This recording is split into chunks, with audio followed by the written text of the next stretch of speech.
पीलीभीत से एक दिल दहला देने वाली घटना सामने आई है, जहां एक शख्स ने शक के चलते अपनी पत्नी की नाक काट ली। घटना के बाद महिला को अस्पताल में भर्ती कराया गया, जबकि आरोपी पति फरार हो गया। ये रिपोर्ट देखिए।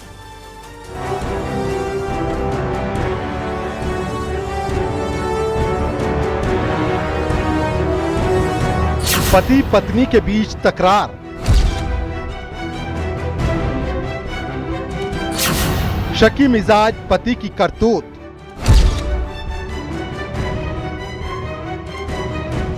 पति ने काटी पत्नी की नाक।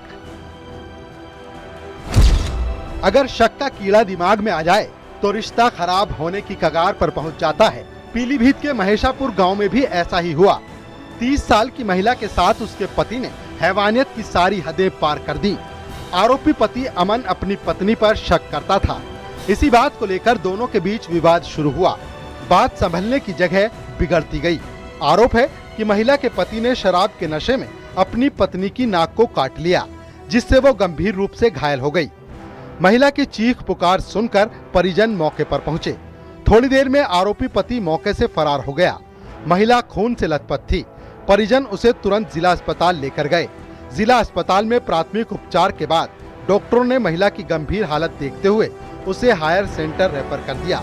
कहा जा रहा है कि पीड़ित महिला अगर किसी से बात भी करती थी तो उसका पति शक करने लगता था।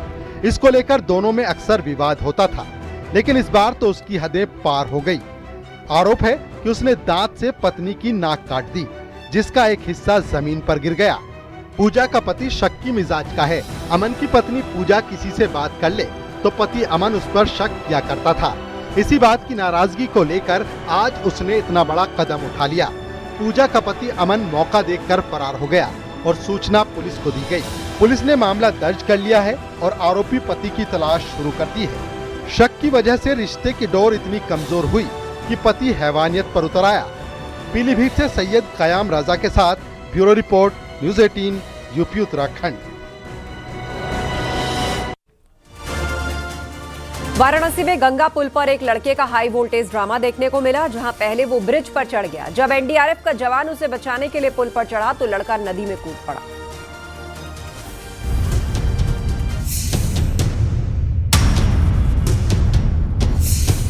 गंगा पुल पर हाई वोल्टेज ड्रामा।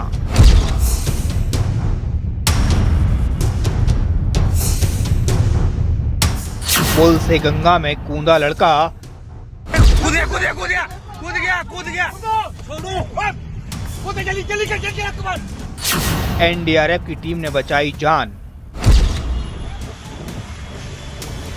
जल्दी कर।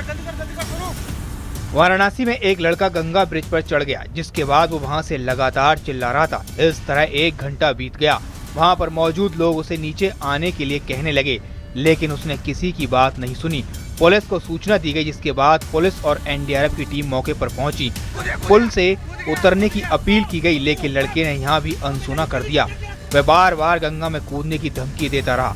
जवान भी बेहद सतर्क थे। हालात को समझते हुए एनडीआरएफ का एक जवान उसे बचाने के लिए ब्रिज पर चढ़ गया। उसने उसे पकड़ने की कोशिश की तो लड़का हमलावर हो गया। वो जवान को थप्पड़ मारने लगा। एनडीआरएफ के दूसरे जवान बोट और लाइफ सेविंग जैकेट के साथ नीचे तैयार थे।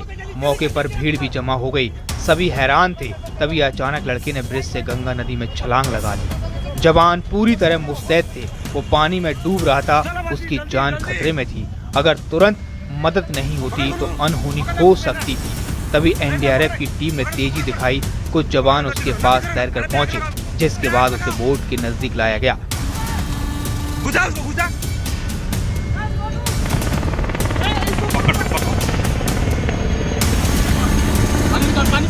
आनन फानन में उसे अस्पताल में इलाज के लिए ले जाया गया। डॉक्टरों ने उसकी हालत गंभीर बताई है। निगरानी में उसका इलाज चल रहा है। लड़का ब्रिज पर क्यों चढ़ा और क्यों उसने ऐसा कदम उठाया, फिलहाल पुलिस जांच पड़ताल कर रही है। Bureau report, news 18।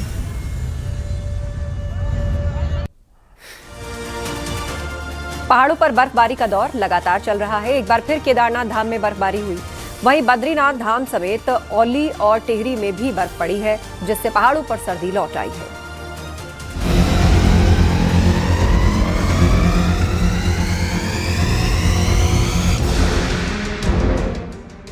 अप्रैल में शुरू हुआ बर्फबारी का दौर लगातार चल रहा है। उत्तराखंड में 4 धाम की यात्रा शुरू होने में ज्यादा वक्त नहीं रह गया, लेकिन यहाँ केदारनाथ, बद्रीनाथ, गंगोत्री, यमुनोत्री हर जगह बर्फ गिर रही है।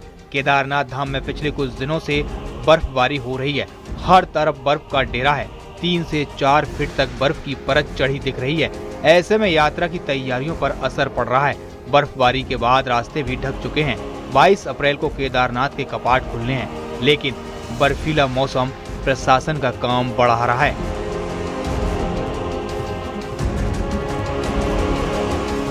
बद्रीनाथ, हेमकुंड साहिब, फूलों की घाटी सहित विश्व प्रसिद्ध पर्यटन स्थल ओली में जमकर बर्फबारी हुई है। बद्रीनाथ धाम का भी सफेद श्रृंगार हो गया है। मौसम विभाग ने पहाड़ों में अगले कुछ घंटों तक ऊंचाई वाले इलाकों में बर्फबारी और निचले इलाकों में बारिश का अलर्ट जारी किया है।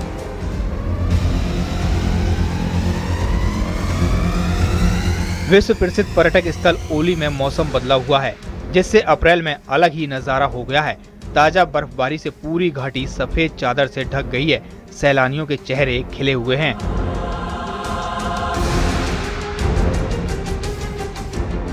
टिहरी के गंगी गांव में जमकर बर्फबारी हो रही है। यहाँ हर तरफ बर्फ की सफेद चादर बिछ गई है। बारिश और बर्फबारी से पूरे इलाके में फिर से कड़ाके की ठंड लौट आई है।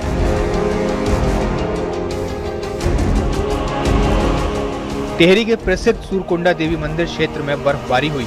अप्रैल में बर्फ गिरना लोगों के लिए हैरान करने वाला है, क्योंकि ऐसा अमूमन देखा नहीं जाता।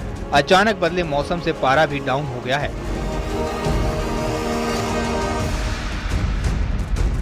हिमाचल प्रदेश में कई जगहों पर बर्फबारी हुई है। शिमला के करीब नरकंडा में भी हिम वर्षा देखने को मिल रही है। बर्फ पड़ने के साथ शीतलहर ने ठिठुरन बढ़ा दी है। अटल टनल में पिछले हफ्ते बर्फ पड़ी थी, अब एक बार फिर यहाँ बर्फबारी शुरू हो गई है। सोलन में हिमपात हुआ है, जिससे हर तरफ बर्फ की सफेद चादर छा गई है। रास्तों पर बर्फ गिरने से गाड़ियों पर ब्रेक भी लग गया है। मौसम विभाग के मुताबिक हिमाचल प्रदेश में अगले कुछ घंटों में मौसम खराब ही रहने वाला है। चंपा, कांगड़ा, कुल्लू, मंडी, शिमला, हमीरपुर में बारिश का अनुमान जताया गया है। कहीं कहीं पर बर्फबारी भी देखने को मिल सकती है। Bureau report, news 18।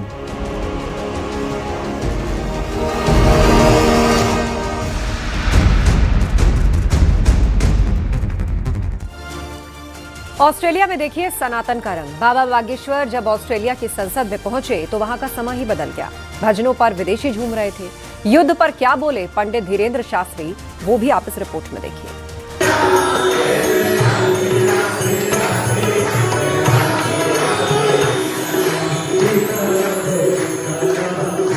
ऑस्ट्रेलिया में आस्था बाबा के संग, सनातन का लहराया परचम, झूमे विदेशी। ऑस्ट्रेलिया की संसद, सनातन का रंग, विश्व शांति का संदेश सुनिए।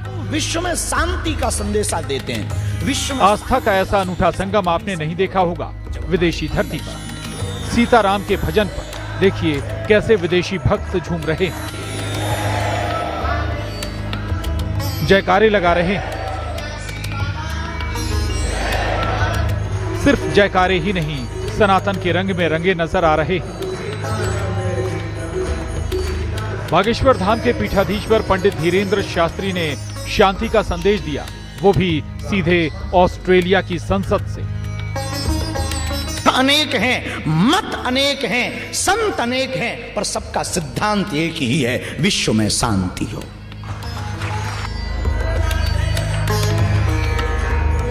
ऑस्ट्रेलिया की संसद तक ऐसे लहराया सनातन का परचम। ये पहला मौका है जब किसी भारतीय संत ने ऑस्ट्रेलिया की संसद में सनातन संस्कृति और विश्व शांति का संदेश दिया है। ये भी कहा, हिंसा धर्मो तथैव च, धर्म के लिए हिंसा भी करनी पड़े तो वो पाप नहीं है। ये हमारा सनातन धर्म है, हमें गर्व है और आपको भी गर्व होना चाहिए। राष्ट्रगान और हनुमान चालीसा के साथ विश्व शांति की चर्चा शुरू हुई। हिंदू धर्म का गुणगान हुआ। दुनिया को बताया गया हिंदू धर्म में नारियों का कितना सम्मान है। ये भी बताया कि युद्ध कोई रास्ता नहीं, विवाद नहीं, संवाद ही समाधान है। दुनिया ने सभी देशों को व्यापार की दृष्टि से देखा, हमारे भारत ने पूरी दुनिया को परिवार की दृष्टि से देखा। वसुदेव कुटुंबकम भी बहुत गौरव महसूस होना चाहिए। जितने भी सनातनी हैं, पूरी दुनिया ने स्त्रियों को भोग्या दृष्टि से देखा, हमारे भारत में माताओं को, स्त्रियों को भोग्या की दृष्टि नहीं, पूज्या की दृष्टि से देखा है। अहिंसा परमो धर्म का मंत्र तो हिंदू धर्म की रक्षा के लिए लड़ने के लिए भी तैयार सनातनी। शास्त्रों में वर्णन है, हमारे वेदों में वर्णन है, यत्र नार्यस्तु पूज्यन्ते रमन्ते तत्र देवता। जहां नारियों की पूजा होती वहां देवताओं का वास होता। हमें गर्व है अपने सनातन धर्म पर। हमारे सनातन धर्म में अहिंसा परमो धर्म कहा, हिंसा को कोई स्थान नहीं दिया। पर याद रखना, कहा हिंसा धर्मो तथैव च, धर्म के लिए हिंसा भी करनी पड़े तो वो पाप नहीं है। ये हमारा सनातन धर्म है, हमें गर्व है और आपको भी गर्व होना चाहिए अपनी सनातनी परंपरा पर। 8 दिन की यात्रा पर हैं बाबा पंडित धीरेन्द्र शास्त्री। ऑस्ट्रेलिया की संसद ऐसे सनातन के रंग में रंगी है।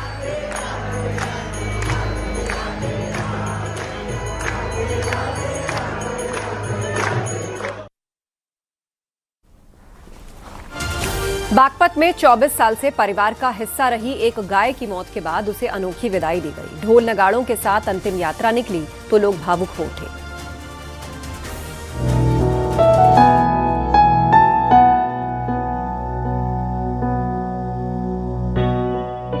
बागपत में गौरी की जब अंतिम यात्रा निकली तो पूरा गांव भावुक हो गया।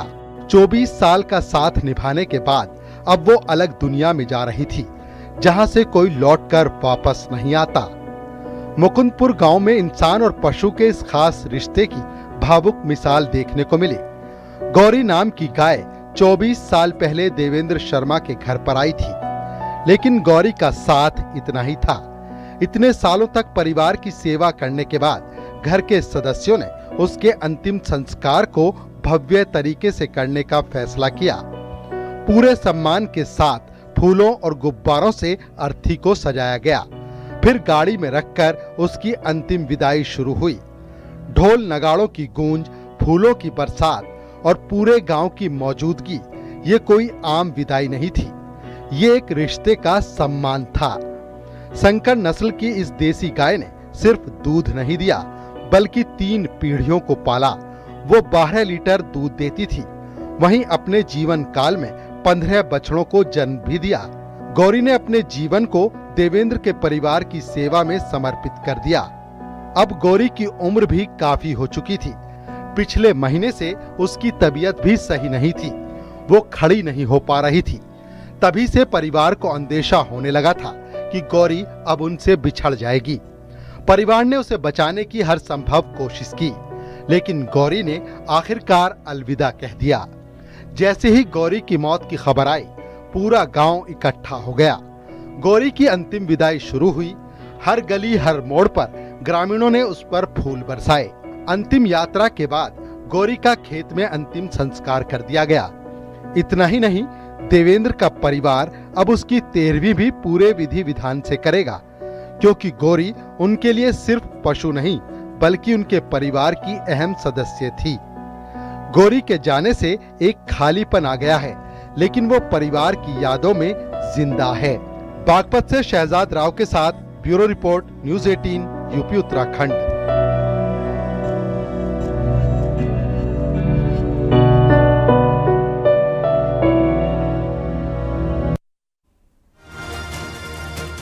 ब्राजील के ओलंपिक पार्क में मशहूर वेलोड्रम में भीषण आग लग गई, जिसकी लपटें काफी दूर तक फैल गई। हालांकि राहत की बात यह रही कि इस हादसे में कोई हताहत नहीं हुई।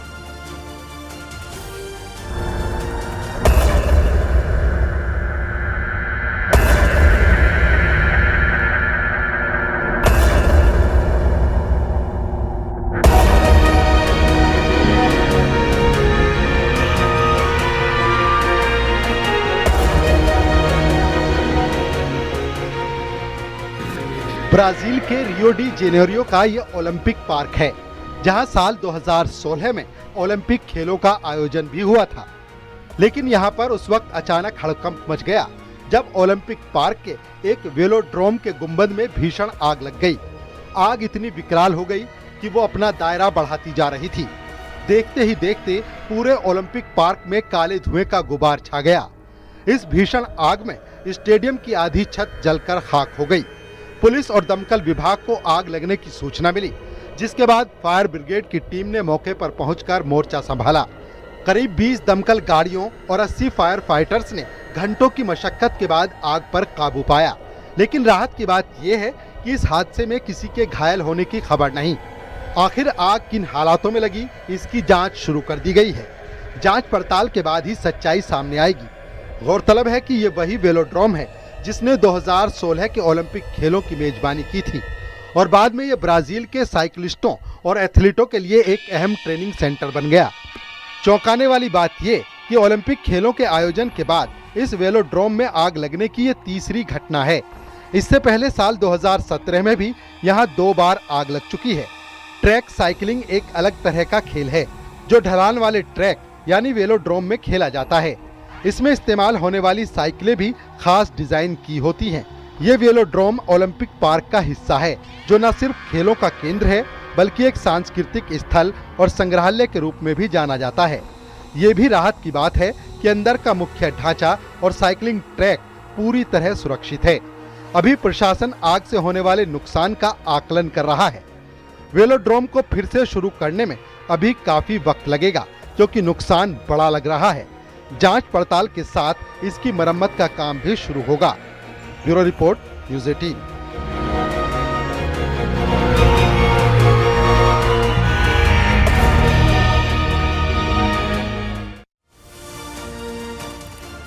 वायरल गर्ल मोनालिसा इन दिनों नई मुश्किल में घिरती नजर आ रही है। क्या मोनालिसा फरमान की शादी पर संकट के बादल मंडरा रहे हैं? ये रिपोर्ट देखिए।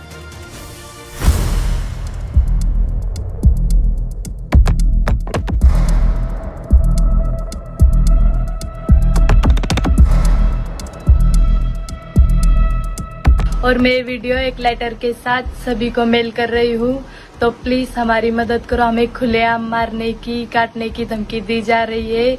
मुख्यमंत्री, टीआई कमिश्नर, मीडिया वालों को सभी तक ये लेटर जाएगा।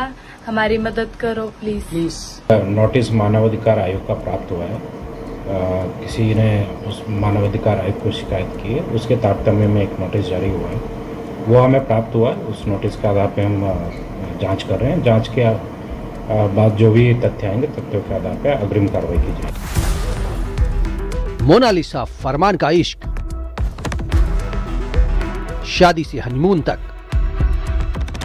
संग्राम भी, बवाल भी, साजिश वाला उबाल भी। अब मुश्किल में वायरल गर्ल मोनालिसा, खतरे में मोनालिसा फरमान की शादी। हनीमून की इस रील में न्यूली मैरिड कपल मोनालिसा फरमान जिस तरह से खुश नजर आ रहे हैं, क्या इनके चेहरे का रंग उतरने वाला है? क्या वायरल गर्ल मोनालिसा की मुश्किलें बढ़ने वाली हैं? क्या मोनालिसा और फरमान की शादी खतरे में है?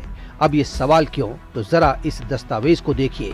राष्ट्रीय मानवाधिकार आयोग ने नोटिस जारी किया है। इस नोटिस में खरगोन के एसपी को जांच के आदेश दिए गए हैं। जांच इस बात की कि क्या मोनालिसा बालिग है या नाबालिग। नोटिस मानवाधिकार आयोग का प्राप्त हुआ है। किसी ने उस मानवाधिकार आयोग को शिकायत की है, उसके तारतम्य में एक नोटिस जारी हुआ है। वो हमें प्राप्त हुआ है। उस नोटिस के आधार पर हम जांच कर रहे हैं। जांच के बाद जो भी तथ्य आएंगे, तथ्यों के आधार पर अग्रिम कार्रवाई की जाएगी। मध्य प्रदेश और केरलम के मुख्य सचिव और डीजीपी को समन्वय करने के निर्देश भी दिए गए हैं। केरलम में मोनालिसा की शादी की खबर जैसे ही आई, वो खबरों की सुर्खियां बन गई थीं। फरमान से शादी हुई तो इस शादी पर भी संग्राम छिड़ गया। मोनालिसा की शादी पर खरगोन के महेश्वर में उनके घर पर मातम पसर गया। माँ बिलख बिलख कर रोई। पिता को समझ नहीं आ रहा था बेटी ने ऐसा कदम क्यों उठाया। परिवार का आरोप है कि उनकी बेटी मोनालिसा नाबालिग है, जबकि शादी के बाद हुई प्रेस कॉन्फ्रेंस में फरमान और मोनालिसा ने शादी का सर्टिफिकेट दिखाया था और ये दावा किया था कि मोनालिसा नाबालिग नहीं, बालिग है। शादी पर शुरू से ही संग्राम छिड़ा हुआ है, बवाल मचा हुआ है। संत और हिंदू संगठन इसे साजिश करार दे रहे हैं, तो फिल्मों में मोनालिसा को ब्रेक देने वाले डायरेक्टर सनोज मिश्रा ने भी इस साजिश को जिहादी करार दिया था। इस बीच शादी के बाद दोनों के हनीमून की तस्वीरें सोशल मीडिया पर वायरल हो रही थीं। अब फिर से शादी ने तूल पकड़ा है। सवाल है, क्या मोनालिसा फरमान की शादी पर संकट के बादल मंडरा रहे हैं? Bureau report, news 18।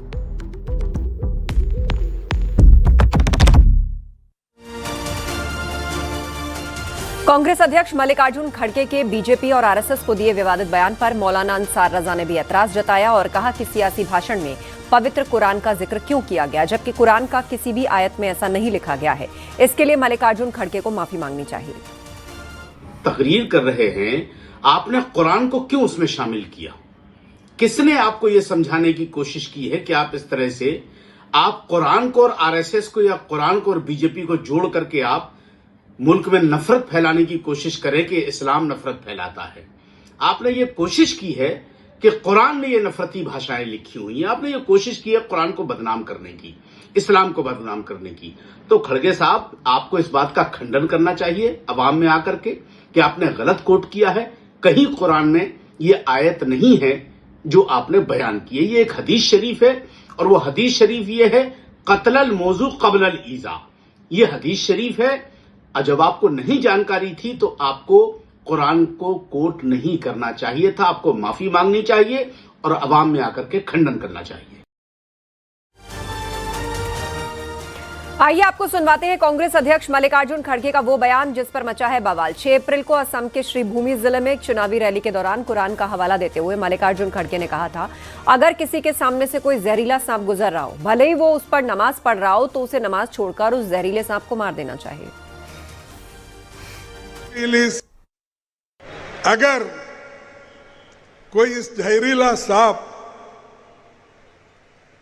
आपके सामने से गुजर रहा है और आप नमाज भी पढ़ रहे हैं, नमाज तोड़ के उस जहरीली सांप को मारना, ये कुरान में कहा है। और मैं यही कहूंगा, आपका नमाज तोड़ना तो परवाह नहीं, ये जहरीला सांप है आरएसएस और बीजेपी, इसको अगर आप नहीं मारेंगे आप कभी बचेंगे नहीं।